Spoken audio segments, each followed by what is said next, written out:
Bismillahirrahmanirrahim. Assalamualaikum warahmatullahi wabarakatuh. Anak-anak ibu yang soleh dan soleha di rumah, apa kabar nak? Mudah-mudahan semuanya dalam keadaan sehat walafiat ya. Alhamdulillah, segala puji bagi Allah yang senantiasa memberikan kenikmatan kepada kita semua. Salah satunya nikmat kesehatan sehingga kita hari ini bisa melanjutkan aktivitas. Salawat dan salam marilah selalu kita limpah curahkan kepada Nabi besar kita Nabi Muhammad SAW beserta keluarganya, sahabatnya, pengikutnya. Mudah-mudahan kita salah satu umatnya yang mendapatkan syafaatnya di yaumil akhir nanti. Amin ya robbal alamin. Ya, hari ini berjumpa kembali dengan ibu untuk melanjutkan pelajaran tematik. Ya, tetap semangat ya. Coba kita sama-sama dulu cek semangatnya. Ya, apa kabar hari ini?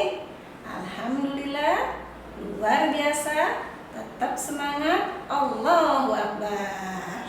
Yuk, siap-siap. Ambil buku penanya. Kita akan belajar tema 8, subtema 2 dan 3.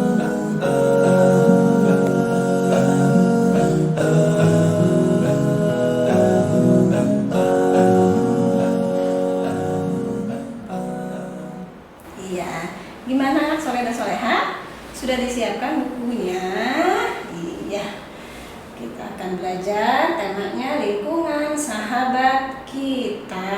Lanjutkan materi yang lalu. Kalau sebelumnya kita sudah belajar jenis kegiatan usaha ekonomi masyarakat. Nah, sekarang kita lanjut bahwa kegiatan ekonomi itu dikelola, ada yang dikelola perorangan, ada juga yang dikelola secara kelompok. Ya, jadi yang mau kita pelajari hari ini jenis usaha yang dikelola oleh perorangan dan kelompok. Pertama, usaha perorangan adalah jenis usaha yang dikelola sendiri oleh pemiliknya tanpa melibatkan orang lain atau tanpa melibatkan pemodal yang lain. Jadi modal dari sendiri ya. Jadi dikelola juga oleh sendiri. Selanjutnya, tentunya masing-masing usaha, baik usaha perorangan maupun usaha perkelompok itu memiliki kelebihan dan kekurangan masing-masing. Nah, sekarang yuk kita lihat kelebihan dan kekurangan usaha yang dikelola perorangan itu apa saja sih? Ya, kelebihannya usaha yang dikelola perorangan, satu, tentunya karena modalnya sendiri berarti keuntungannya bisa dinikmati sendiri, keuntungannya diambil sendiri, nggak dibagi sama orang lain ya, karena usaha perorangan. Kemudian keuntungan yang kedua adalah bebas mengembangkan usaha sesuai keinginan kita, sesuai kreativitas kita, imajinasi kita. Kita inginnya usaha seperti apapun, bebas kita menentukan. Misalnya kita usaha kue, kuenya mau jenisnya apa dan lain sebagainya, itu bebas kita sendiri yang menentukan. Ya, jadi tanpa menunggu orang lain. Kemudian yang ketiga, kelebihannya atau keuntungannya, pengambilan keputusan dapat dilakukan dengan cepat. Ya, karena usaha sendiri, kalau hari ini kita ada ide, biasanya itu langsung kita tuangkan ide kita tanpa menunggu orang lain, jadi langsung terwujud usahanya karena mengambil keputusannya bisa sendiri. Kemudian tetapi ingat, pastinya memiliki kekurangan juga karena sendiri modalnya biasanya terbatas ya. Kemudian selain modal terbatas, kemampuan juga terbatas karena yang berpikir kan hanya kita sendiri ya. Bedanya kalau beberapa orang bisa digabungkan idenya jadi banyak. Nah, karena ini sendiri jadi kemampuannya terbatas. Selain itu kreativitasnya pun terbatas. Nah, yang terakhir nih harus diingat nih kalau mau usaha, jadi jangan dipikirkan hanya untungnya saja. Usaha itu tidak selalu untung, ada kalanya juga rugi. Kalau kita berani mau membuka usaha sendiri, usaha perorangan, otomatis ketika terjadi kerugian, ya kita sendiri yang nanggung ya, karena usaha kita sendiri. Selanjutnya, contoh usaha perorangan ada beberapa macam.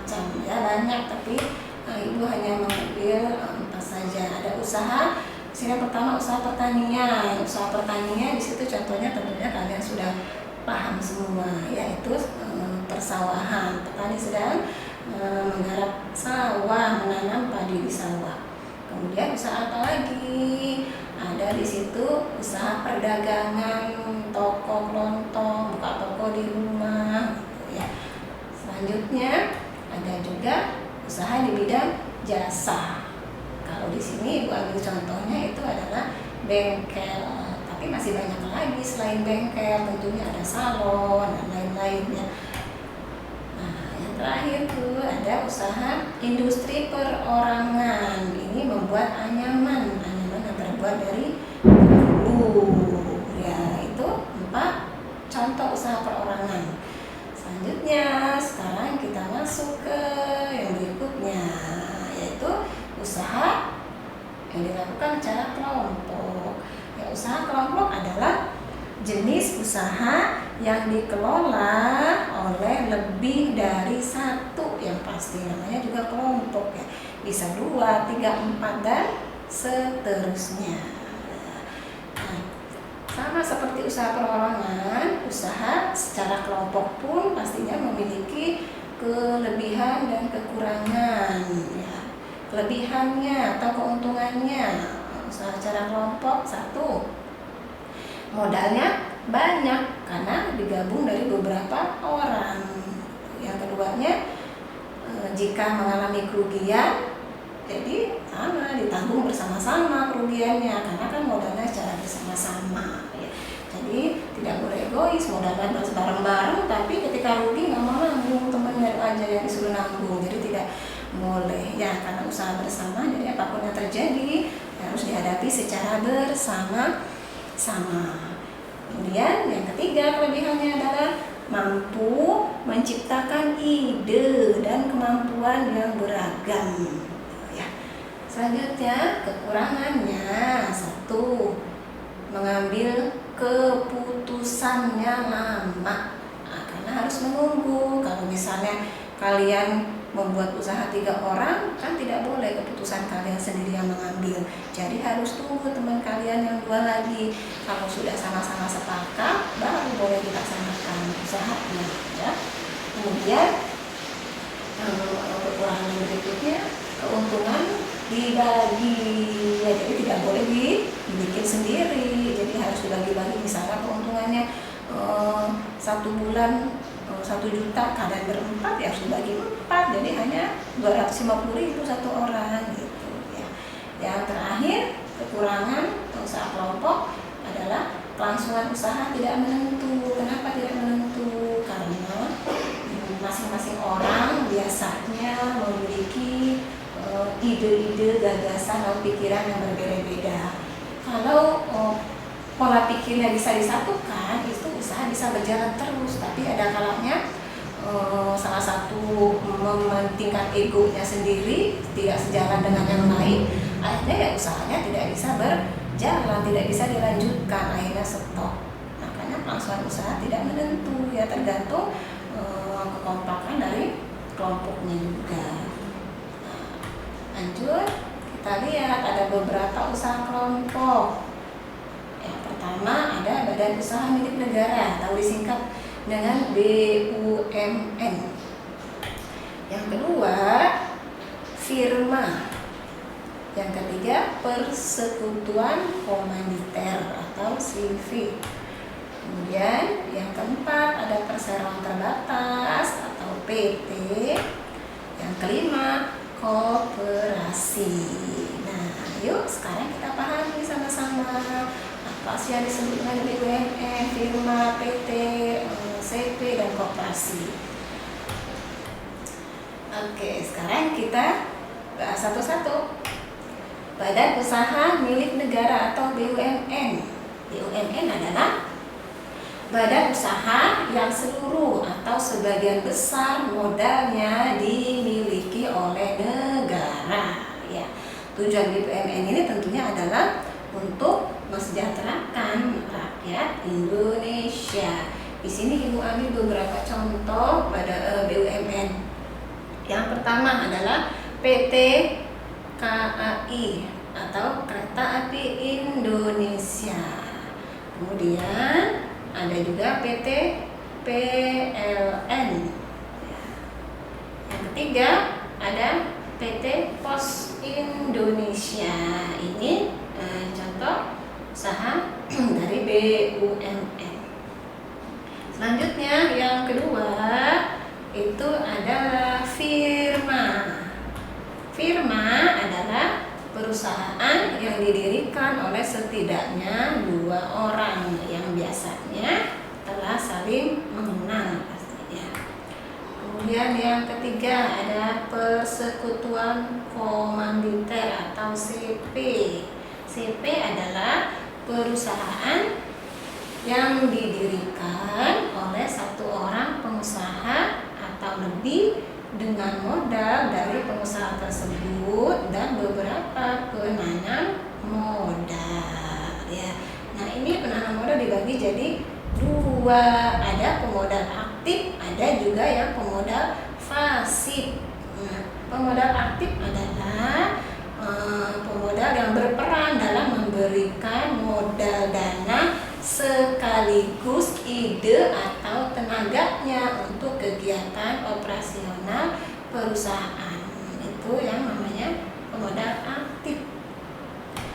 Satu lagi ada pemodal pasif. Kalau pasif itu hanya menyetorkan modal dana atau asetnya saja, tapi tidak ikut dalam kerja tenaganya, tidak dikerahkan untuk mengurus perusahaan, hanya menanam modal saja. Itu ya bedanya ya, modal aktif sama pasif. Kalau aktif itu ikut berperan dalam memberikan modal sekaligus ide dan tenaganya, sedangkan pasif hanya menyetorkan modal saja. Selanjutnya yang keempat adalah PT atau perseroan terbatas ya. Di situ ada contohnya PT Erlangga. PT adalah usaha yang didirikan dan dikelola oleh 2 orang atau lebih. Terakhir, satu lagi usaha yang dikelola secara kelompok, yaitu nama apa nih? Koperasi Indonesia. Siapa Bapak Koperasi? Masih ingat? Ya, Bapak Koperasi Bapak Muhammad Hatta. Koperasi adalah usaha bersama dalam bidang ekonomi yang didirikan berdasarkan prinsip kerjasama dan gotong royong dengan tujuan untuk memenuhi kebutuhan ekonomi anggotanya. Ya, ada bermacam-macam jenis koperasi. Di sekolah pun ada. Biasanya kalau di sekolah, di koperasi sekolah yang dijual belikan adalah alat-alat tulis, tapi ada juga di masyarakat itu koperasinya berisi tentang koperasi simpan pinjam. Banyak lagi ya, pokoknya intinya koperasi tujuannya tentunya untuk memenuhi kebutuhan ekonomi anggotanya atau mensejahterakan anggotanya ya. Itu aja materi yang Ibu sampaikan pada pertemuan hari ini. Dipelajari lagi, dibaca lagi bukunya ya, dengan seksama, dengan teliti itu ya. Mudah-mudahan apa yang Ibu sampaikan hari ini bisa bermanfaat buat kalian semua. Tetap semangat, lakukan yang terbaik ya, tingkatkan terus ibadah, jadi anak yang soleh, patuh sama orang tua. Ibu akhiri, assalamualaikum warahmatullahi wabarakatuh.